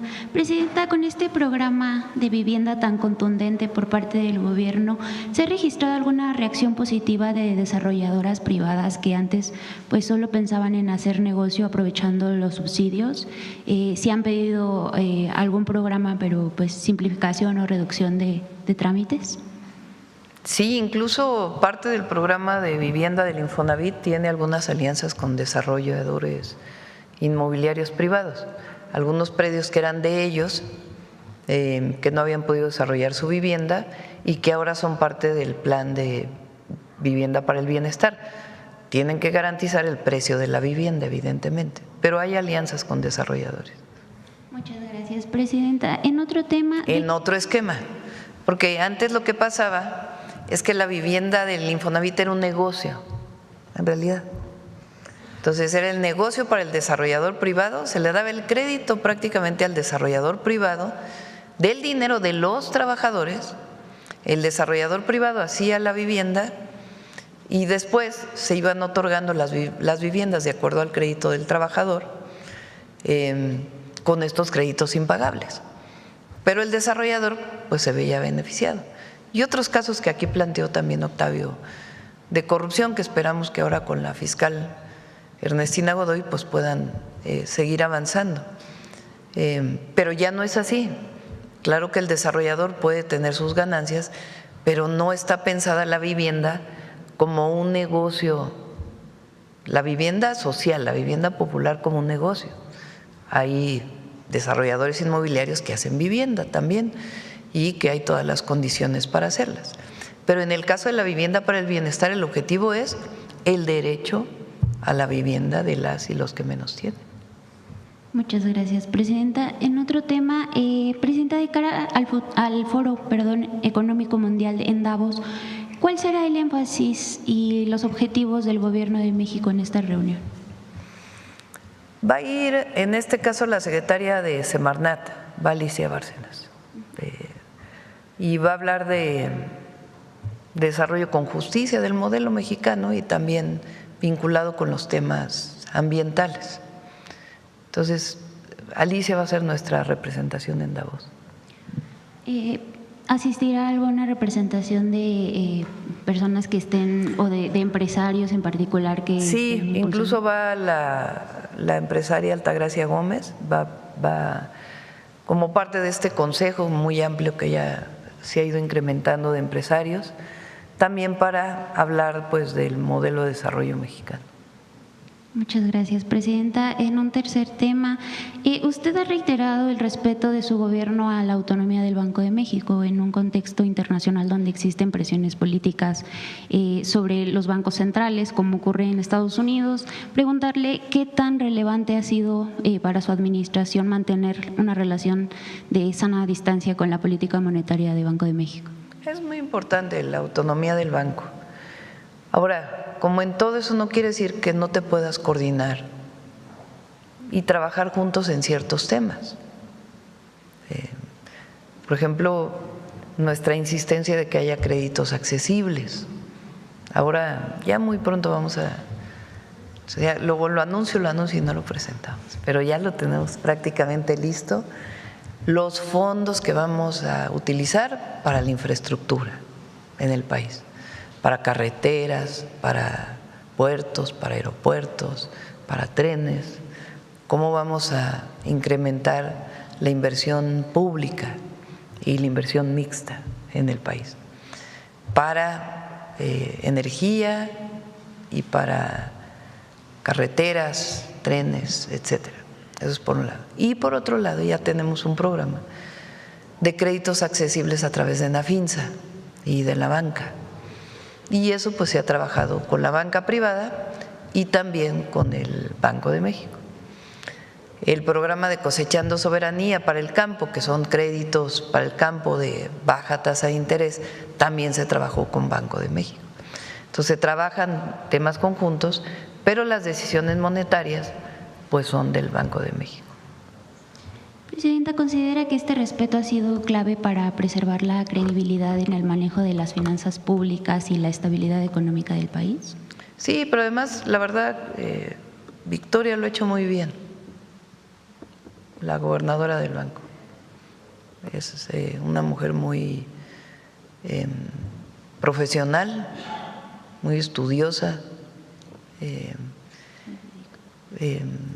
sin grandes protagonismos, pero miren cómo ha ido bajando la tasa de interés, con el apoyo, pues evidentemente, de los subgobernadores y de, así se llaman, ¿no? Subgobernadores, y de pues el Banco de México. Entonces, yo espero que siga esta dinámica. Y el peso, pues vean, ¿cómo amaneció el peso? 17, creo que 17.80 más o menos, 81. Muy, muy buen trabajo. Presidenta, regresando al tema de vivienda, con este enfoque, ¿cuál es hoy el papel del Infonavit en la colaboración con desarrolladoras privadas para ampliar pues la oferta de las viviendas? ¿Quieres platicar un poco? ¿Cuál es el vínculo con desarrolladoras? Pues básicamente hemos establecido una gran relación con las empresas constructoras, sobre todo a partir de que hemos venido desarrollando la estrategia de adquirir suelo de los desarrolladores. El precio de la vivienda es 550,000 pesos si el suelo lo dona la federación, el estado o el municipio. La verdad es que a veces las donaciones se complican mucho y no hubiéramos alcanzado las cifras que hoy tenemos con donaciones. Y lo que les propusimos a los desarrolladores de vivienda fue que, dado que ellos se dedican a eso y tienen reserva de suelo, que lo pusieran en el programa de bienestar a razón de 50,000 pesos suelo vivienda. Y la verdad es que resultó todo un éxito, porque hemos recibido cientos de miles de propuestas de desarrollos en los cuales ellos ponen el suelo, nosotros les compramos el suelo antes de iniciar la construcción de la vivienda, porque es muy importante la seguridad. Y en este caso, ya siendo el suelo del Infonavit, todo lo que se le va a invertir al desarrollo ya es en suelo del Infonavit. Y los empresarios se benefician porque la compra se hace en una sola exhibición.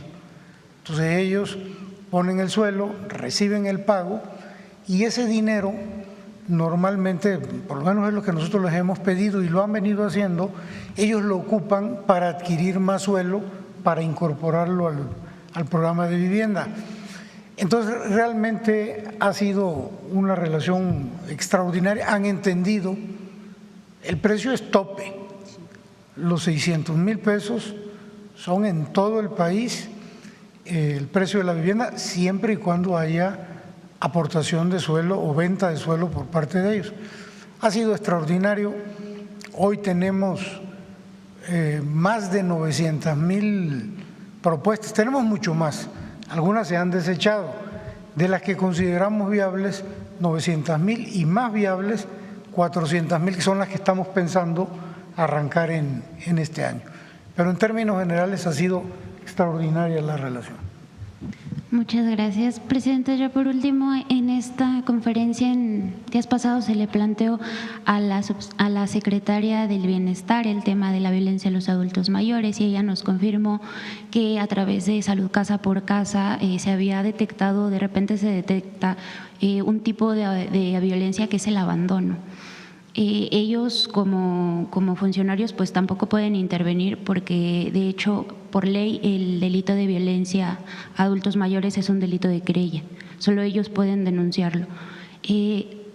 Su administración ha considerado cambiar la ley para que terceros que estén pues atestiguando este tipo de violencia a adultos mayores, u otros tipos de violencia a los adultos mayores puedan denunciarlo. Se puede considerar. Lo que normalmente se hace es que se atiende con el DIF o alguna otra institución de los estados. Se avisa al DIF nacional o a los DIF estatales o algún contacto que el Estado haya dado para estos casos y el Estado interviene, los gobiernos estatales intervienen. Es todos los casos, en el caso de salud casa por casa o cuando hay visitas domiciliarias también para los adultos mayores.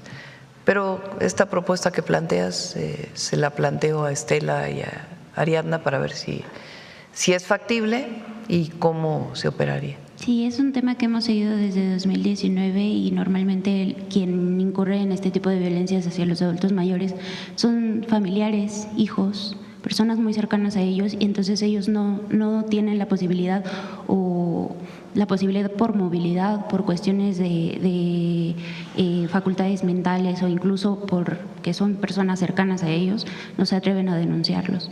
Entonces, lo consideramos. Muchas gracias, presidenta. ¿Quién más? A ver, de este lado vamos a ver, el compañero de hasta atrás.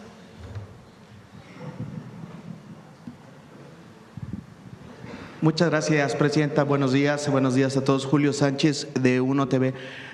Quisiera seguir con el tema de la relación con los Estados Unidos. Preguntarle, presidenta, si no es momento ahora sí de buscar una reunión pues de manera presencial con el mandatario de los Estados Unidos, Donald Trump, pues luego de todo lo que hemos visto en todos los ámbitos que tienen que ver con la seguridad, lo que ocurrió en Venezuela, todo lo que está pasando, lo que se ve diariamente, los comentarios que hace respecto de la relación con México, ¿no es momento ya de tener un encuentro directamente ¿Puede ser? Sí, no lo desechamos.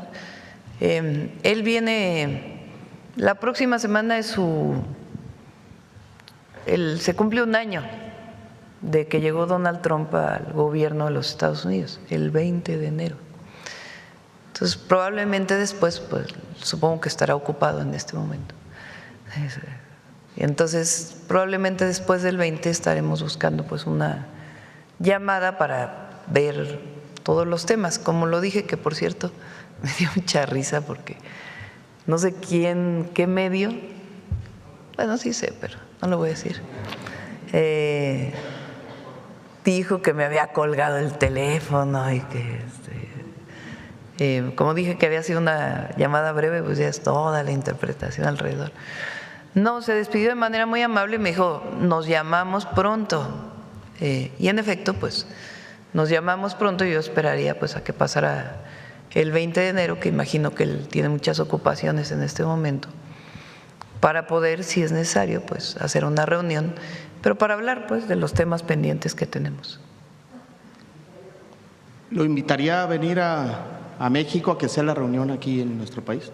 Pues ya veríamos. Tenemos mucho trabajo con ellos en muchos temas relacionados con el Mundial, recuerden. O sea, el Mundial es en 5 meses. Por cierto, ya vamos a presentar aquí la continuidad de todas las copas, mundialitos y todo lo que planteamos de apoyo y de desarrollo para los jóvenes, para llegar al Mundial y después. Entonces, viene el Mundial, hay muchos temas de seguridad, por ejemplo, que se están tratando con ellos, relacionados con el Mundial, por obvias razones, y otros temas que estamos trabajando con ellos en relación al Mundial. Entonces, pasando, digamos, el 20, pues a ver si buscamos una llamada y generamos las condiciones para el trabajo posterior. Y este año, pues, es la revisión del tratado. Presidenta, ahora que habla del tema de seguridad y la relación que tienen y, digamos, estas mesas de trabajo, ¿se ha tocado en estos con los altos funcionarios de Estados Unidos o se lo ha dicho el presidente a usted en estas llamadas telefónicas lo que publicó un diario de los Estados Unidos que refiere sobre personajes de la política mexicana vinculados presuntamente o probablemente con el narcotráfico? Nunca se ha tocado ese tema, nunca, ni en las reuniones del acuerdo, del entendimiento que se tuvo con Estados Unidos, que les damos seguimiento cada mes, nunca se ha tocado ese tema, ni en las llamadas de teléfono, ni en las reuniones. no ha habido tema con ella. Se habla de personajes como el gobernador de Sinaloa, como el ex gobernador de Tabasco. Eso dicen los medios, algunos medios, no los medios, algunos medios, que la verdad inventan. Recientemente, no sé, el reportaje del Wall Street Journal, que no sé exactamente qué planteó, que venía nada que ver con lo que se habló en la llamada, ni se ha planteado nunca. O sea, no hay un caso en donde nos hayan dicho, tenemos pruebas de esto, hay una orden de aprehensión, hay una… no. ¿Y lo de las visas tendría relación con esto, la cancelación de visas? Bueno, eso tendría que decirlo el gobierno de los Estados Unidos. Cuando nosotros les preguntamos de las visas, ellos dijeron, es una relación individual entre el gobierno y quien solicita la visa. Y ellos toman sus decisiones. Pero de ahí a que nos hayan dicho, hay que hacer un equipo, un grupo especial por estos temas, no, categóricamente digo, no ha habido esta solicitud. Presidenta, por último quisiera preguntarle o pedirle algún comentario respecto de lo ocurrido en Campeche con el rector de la universidad. Hubo ahí una detención, salió en las noticias. ¿Algún comentario que nos pueda regalar, por favor? Pedí una nota el día de hoy al secretario de Seguridad y a la secretaria de Gobernación sobre cuáles son las, digamos, de qué se le acusa y cuáles son las pruebas para su detención. Cuando revisemos les puedo dar mi opinión. No puede haber en México ninguna detención que tenga que ver con un asunto político. No debe haberlo. Si hay una detención de un personaje relevante como un rector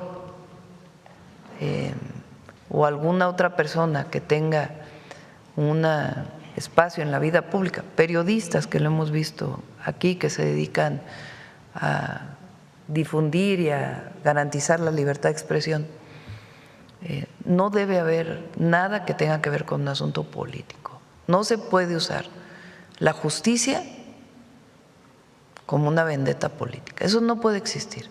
No puede existir. Ahora, hay personajes, como un rector, como un periodista, que pueden haber cometido un delito.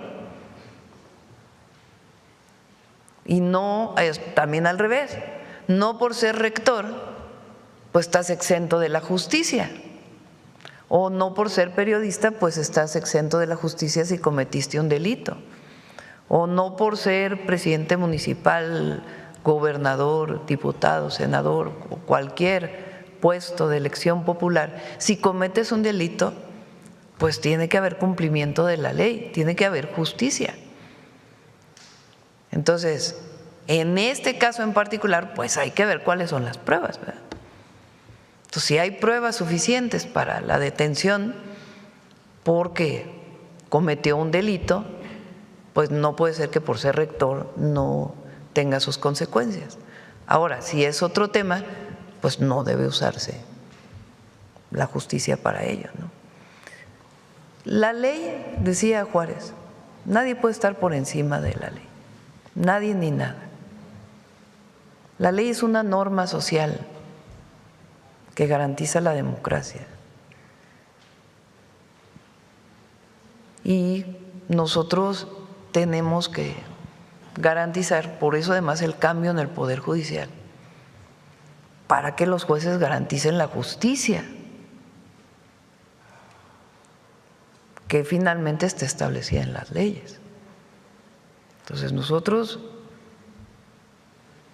nuestra lucha pues es por la democracia y porque la ley se cumpla siempre y que no se haga mal uso.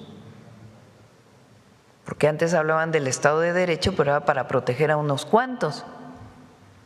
No, aquí queremos que el más pobre esté protegido, que las mujeres estén protegidas, que los adultos mayores estén protegidos, que los más vulnerables estén protegidos y que aquel que haya cometido un delito, pues que se juzgue adecuadamente, se persiga y se juzgue adecuadamente. Entonces, para poder dar una opinión sobre este caso, pues tendría que estar bien informada. Nosotros confiamos en Laida, es una mujer pues que ha luchado toda su vida por la democracia en México. Pero bueno, hay que ver en particular este caso. Muchas gracias, presidenta. Por último, y agradezco mucho sus respuestas, quedó pendiente, el día de hoy había anunciado que vendría el titular de Petróleos Mexicanos. Tenemos pendiente pues, los datos, el informe respecto de el petróleo que se envía a Cuba, cuántos son los barriles que se entregan que corresponden a ayuda humanitaria y demás, cuánto es lo que… Sí, con gusto lo presentamos. Nos interesa mucho de Pemex que se conozca los avances en términos de su visión de largo plazo con apoyo de la Secretaría de Hacienda. El presidente López Obrador con Octavio al frente hicieron un gran trabajo en Pemex. Y nosotros lo que estamos haciendo es consolidando y dándole una visión de largo plazo y garantizando sus recursos con el apoyo de la Secretaría de Hacienda en un modelo muy creativo que ha permitido que incluso las calificadoras le suban la calificación a Pemex. Entonces es muy importante que el pueblo de México, porque finalmente Pemex es una empresa del pueblo de México y nosotros tenemos que informarle al pueblo cómo va Pemex, cómo va todo el gobierno, pero en particular cómo va Pemex. Y va muy bien. Entonces queremos dar todo ese informe, cómo se está avanzando en la petroquímica, la refinación pues está en su nivel más alto, muchas obras que quedaron en proceso se están terminando, la refinería Dos Bocas pues más de 300,000 barriles diarios. Entonces va muy bien Pemex, se ve también. Presidenta, el que México se convierta o que sea ahora el principal proveedor de petróleo para Cuba, ¿no tiene algún impacto en la relación con los Estados Unidos y el presidente Trump? ¿Qué planteamos nosotros? Primero, México es un país soberano y México toma sus decisiones, lo primero. Lo segundo, en las discrepancias, vamos a ponerlo así, entre Estados Unidos y Cuba, México está en la mejor disposición de ser un vehículo para generar un diálogo. ¿Qué tiene que ocurrir? Pues que estén de acuerdo las dos naciones, los dos estados, y las condiciones en las que ésta se daría. Nosotros creemos que quien debe decidir el destino de los cubanos son los cubanos, las y los cubanos, porque esa es nuestra Constitución, es la soberanía de los pueblos. Entonces, en ese marco nos movemos. Muchas gracias, presidenta. Sí, buenos días. Gracias. Que por cierto, ayer vi también un video de un discurso que di en un mitin en el Zócalo en el 2008, cuando nos organizamos las Adelitas del petróleo para defender el petróleo mexicano. Entonces, lo usó la derecha, chistoso, ¿no? Lo usa la derecha como para decir, miren, defiende el petróleo mexicano, pero está enviando petróleo a Cuba. ¿Qué tiene que ver una cosa con la otra? Nada. La defensa de que el petróleo en México pues sea de las y los mexicanos, como está establecido en la Constitución. Lo que nos oponíamos en aquella época es que prácticamente querían privatizar toda la producción petrolera y acabar con Pemex. Ese era el objetivo de todo el periodo neoliberal, desde Salinas de Gortari hasta Peña Nieto, pero pues no lo lograron. Entonces, no tiene que ver nada una cosa con la otra. Por cierto, fue un movimiento muy bonito. 15 brigadas de mujeres, de miles de mujeres defendiendo el petróleo. Bueno, adelante. Vamos. Ya fue de este lado, vamos de este lado. A ver, el compañero y ya cerramos. Ya son 9:30. Presidenta, en su tema tesis doctoral, la tercera que aportó a la UNAM, habla respecto al ahorro de la energía residencial y plantea una transición. ¿Cree que esta coyuntura del desarrollo de más de 1 millón de viviendas pueda incluir en su contexto su propuesta de la tercera tesis doctoral? Sí, traen eficiencia energética las viviendas. Es que les comento siempre que tienen que tener sombra las viviendas en los lugares donde hay altas temperaturas, y la energía para no eólica. usar tanto aire acondicionado, ¿no? Pero sí tienen contemplado eficiencia energética. Y dado que hace un año el señor director de Infonavit, presidenta, aquí cuando hice mi tesis doctoral todavía empezaban los LEDs, imagínense, ya pasó. ¿En el 99? No, sí. Yo me recibí del doctorado en el 94 o 95, por ahí. Oiga, presidenta, y dado que el señor director de Infonavit hace un año dijo aquí en la mañanera, abrió toda la cloaca en Infonavit, recordando que su antecesor acusó al exdirector de Infonavit, al segundo en la administración de Peña Nieto, de devengar un ingreso de 750,000 pesos mensuales o $36,000, y el señor director habló de 100 denuncias que tendría que procesar la Fiscalía General de la República. ¿Cuál es el desenlace de esa investigación? Pues está en la Fiscalía. ¿Cuántas denuncias presentaron? Más de 100 denuncias. Entonces, pues ahora esperemos que la fiscal Ernestina Godoy avance en esas denuncias. Bueno, detector de mentiras para cerrar.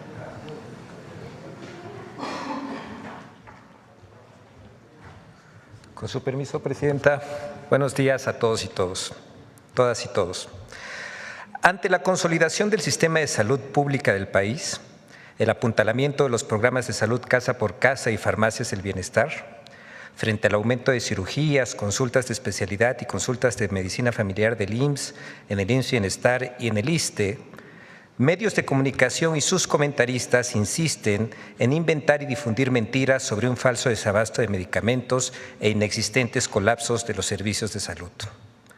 Por otro lado, en redes sociales han circulado videos creados con inteligencia artificial sobre programas sociales que no existen. Es importante desmentir estos contenidos porque quienes los producen se valen del anonimato para confundir deliberadamente a los usuarios de redes sociales y a las audiencias para robar información, cometer fraudes e incluso extorsión. Veamos el video del detector de mentiras de esta semana.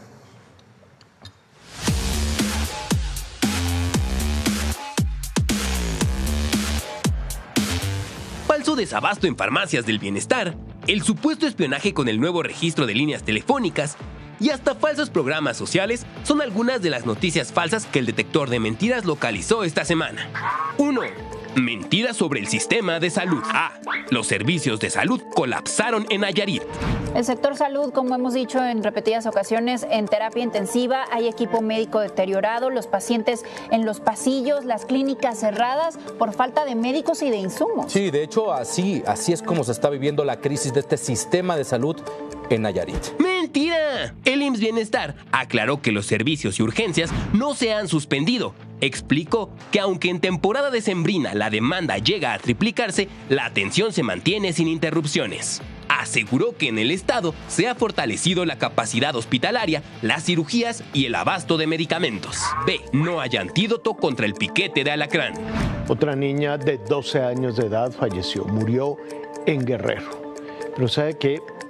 La picó un alacrán, como sucede todos los días en una buena parte de nuestro país. Sin embargo, no hay antídoto contra el piquete de alacrán en México. ¡Mentira! El IMSS Bienestar aclaró que el caso reportado por un medio de comunicación es de febrero de 2024 y que la paciente sí recibió el antídoto. La institución garantiza la atención integral y oportuna de picaduras de alacrán en todas sus unidades. Tan solo en Guerrero, durante 2025, distribuyó 74,813 frascos para asegurar la atención oportuna.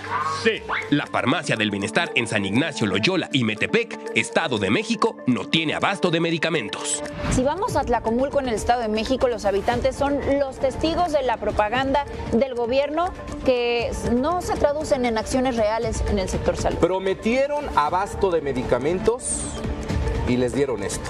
Pero hace apenas un mes fueron las farmacias del bienestar. Y un mes y ya no están operando. ¡Mentira! El medio de comunicación que difundió la mentira confundió la logística de visitas domiciliarias del programa Salud Casa por Casa con el abasto en farmacias del bienestar. Inició con un testimonio sobre una visita médica pendiente del programa Salud Casa por Casa, pero cuando sus reporteros acudieron a las farmacias del bienestar en San Ignacio de Loyola y Metepec, confirmaron que el medicamento existe y está disponible para los beneficiarios del programa. 2. En 2015 se destinó más al presupuesto de seguridad que en 2026. Tan satisfecho se siente el morenismo en su estrategia que bajó el gasto, sí, redujo el gasto en seguridad y lo dejó por abajo de lo que se invertía en el 2015. ¡Mentira! El medio de comunicación que difundió esta falsa noticia mezcló rubros incomparables como vivienda y justicia con seguridad. El presupuesto de egresos de la Federación 2026 contempla 306.741.2 millones de pesos para seguridad, un aumento del 0.8% respecto a 2025. No hay recorte, sino un reordenamiento administrativo por la Guardia Nacional. La Sedena sube a 170.000 millones de pesos, mientras la Secretaría de Seguridad y Protección Ciudadana ajusta su presupuesto a 60.000 millones de pesos. 3. El registro de líneas telefónicas es inconstitucional y una herramienta de espionaje. ¡Mentira! El registro no es espionaje ni viola la Constitución. Su objetivo es acabar con el anonimato que protege a delincuentes en casos de extorsión y secuestro, fundamentándose la capacidad de investigación del Estado en el artículo 21 constitucional. Tampoco existe vigilancia arbitraria porque los datos están bajo resguardo de las empresas de telefonía celular y blindados por la Ley Federal de Protección de Datos Personales, y conforme al artículo 16 constitucional, cualquier intervención requiere forzosamente un mandato judicial. 4. La CFE estorba y amaga a empresas. ¡Mentira! La Comisión Federal de Electricidad aclaró que es falso que amague a empresas e informó que, de acuerdo con sus atribuciones, revisa de forma continua posibles fallas y hace reajustes de facturación, y puntualizó que en 2025 no se tienen registros de ninguna interrupción ni de supuestos microapagones a empresas de Monterrey. 5. Nuevo programa de apoyo económico para personas de 30 a 64 años. ¡Mentira! En la mañanera del pueblo del 13 de enero, la presidenta Claudia Sheinbaum desmintió la existencia de un programa de apoyo económico por parte del Gobierno de México para personas de 30 a 64 años de edad. La información que circula en redes sociales es falsa y corresponde a una estrategia de robo de datos personales conocida como phishing. Además, la página http://becasmexicanas.com no tiene relación con el Gobierno de México o alguno de sus programas sociales. 6. Entrega del bono Mujer Bienestar. ¡Mentira! La Secretaría de las Mujeres del Gobierno de México informó el 9 de enero que es falsa la información sobre una supuesta entrega del bono Mujer Bienestar e hizo un llamado a la ciudadanía a consultar únicamente los canales oficiales de la Secretaría para informarse sobre los programas sociales del Gobierno de México.